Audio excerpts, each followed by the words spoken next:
معانا النهارده 4 مطاعم بتقدم فرايد تشيكن من اكبر المطاعم في مصر. فاحنا داخلين معانا في دوري ابطال الاكل، هنقيم ونشوف كده، وممكن بعد كده يرشحوا لنا لو في مطاعم تانية محتاجين ندخلوها في دوري الابطال فتبقوا قولوا لنا، بس ده ممكن نبقى نعمل جزء تاني.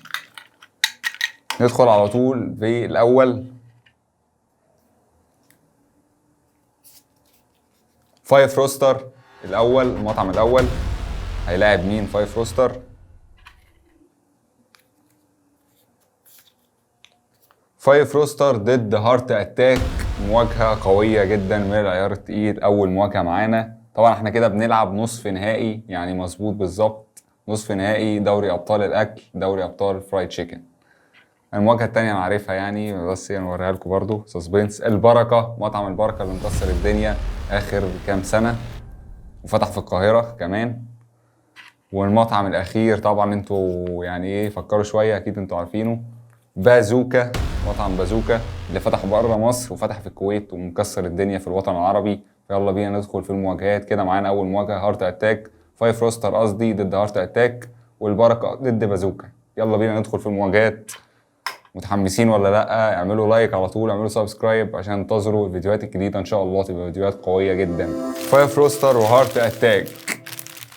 طبعا الباكجنج حلو وعجبني اكتر، يعني الباكجنج الاتنين كويسين حلوين، بس فايف روستر بصراحه يعني عامل براندنج عالي خالص ومظبط الدنيا. هنشوف كل محتويات كل حاجه. نبتدي بفايف روستر، بعد كده نبقى ندخل على هارت اتاك. حط هارت اتاك على جنب هنا دلوقتي. فايف روستر معانا العيش، ومعانا دي تقريبا كول سلو، 2 كاتشب، والوجبه بتاعتنا. ومظبطنا بقى ايه باكجنج بقى وحاجات، منديل، والكيس بتاعه حلو بصراحه، براندنج عالي بصراحه. فيعني برضو حاجه، وفتح كمان في القاهره والجيزه، فحاجه يعني كويسه جدا. نشوفوا المحتويات كده. معانا ديت طبعا المنديل والجلافز وكده. معانا العيش، معانا كول سلو، والوجبه بتاعتنا. الوجبه بتاعتنا مكونه، احنا جبنا حاجات يعني ايه اغلبهم كلهم متوحدين في نفس القطع، ما عدا البركه هو ايه المختلف ده. معانا 3 قطع طبعا اخترتهم. احنا جايبينها النهارده الفرايد تشيكن كلها جبناها اوريجينال عشان ما يبقاش فيه حاجات فروقات كبيره، فنجرب الاوريجينال عشان تبان كمان التتبيل بتاع الفراخ وكده.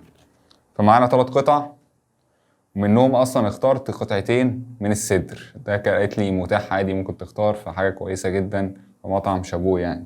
طبعا 3 قطع ومعاهم بطاطس، هي وجبه كده اسمها مش عارف، هقولها لكم اسمها دلوقتي. وطبعا العيش وكول سلو